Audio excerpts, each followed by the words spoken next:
suis le Dr Estevez, praticien hospitalier dans le service de chirurgie de l'hôpital Bichat et également consultant au Centre Sphère à Boulogne. Aujourd'hui, nous allons aborder le sujet du cancer de l'ovaire. Le cancer de l'ovaire représente à peu près 5000 nouveaux cas par an avec 3500 décès.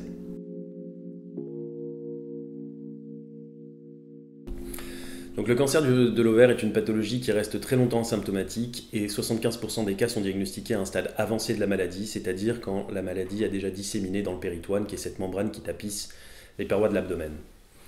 À ce moment-là, les symptômes qu'on peut retrouver sont un ballonnement abdominal, des troubles du transit, une masse abdominale palpable ou des saignements génitaux. Alors globalement, ce sont des symptômes perçus par les patients justement, qui les amènent à la consultation. Et dans de très très rares cas, le diagnostic est posé de façon fortuite sur une échographie réalisée pour une autre raison. Lorsque l'un de ces symptômes est présent ou que l'échographie a été réalisée de façon fortuite, c'est justement l'examen échographique qui est l'examen de première intention et qui va nous apporter l'information d'une suspicion de néoplasie ovarienne.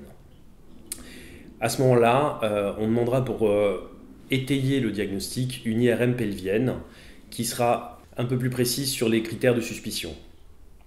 Lorsque l'IRM nous confirmera cette suspicion diagnostique, nous pourrons également réaliser un prélèvement sanguin à la recherche de marqueurs tumoraux qui n'ont pas de vraie implication dans le diagnostic, mais qui auront un intérêt majeur dans la surveillance ultérieure ainsi que dans l'évaluation de la réponse au traitement.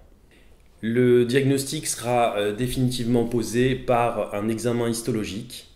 Donc l'examen à réaliser à ce moment-là est une célioscopie, c'est-à-dire une exploration abdominale avec une caméra qu'on met au niveau de l'ombilic, afin de prélever soit des lésions de carcinose au niveau du péritoine si la maladie est étendue, soit l'ovaire dans sa totalité si la maladie est localisée à l'ovaire. Cette célioscopie permettra également d'évaluer l'étendue des lésions et ce qui permettra de prendre une décision quant au traitement ultérieur.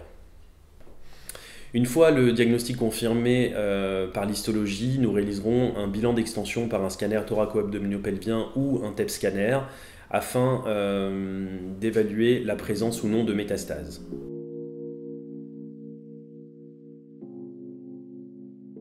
La prise en charge du cancer de l'ovaire repose sur l'association de chirurgie et de chimiothérapie, dont la séquence sera définie par l'étendue de la maladie et les possibilités chirurgicales. Nous avons globalement deux situations. La première est celle d'une maladie qui est limitée dans son étendue et qui est accessible à une chirurgie première, auquel cas la patiente sera opérée dans un premier temps. Cette chirurgie a pour but d'extirper l'entièreté des lésions, puis la patiente bénéficiera, dans la grande majorité des cas, d'une chimiothérapie.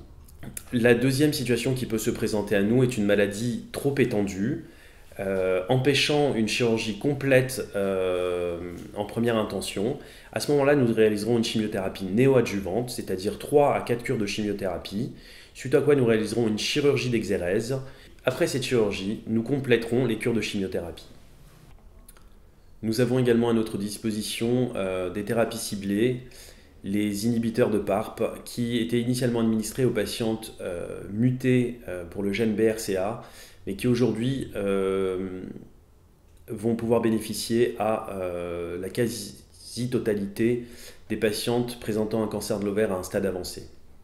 Merci à tous, j'espère que cette courte présentation vous aura éclairé sur le diagnostic et la prise en charge du cancer de l'ovaire. Si vous souhaitez en savoir plus, n'hésitez pas à nous contacter.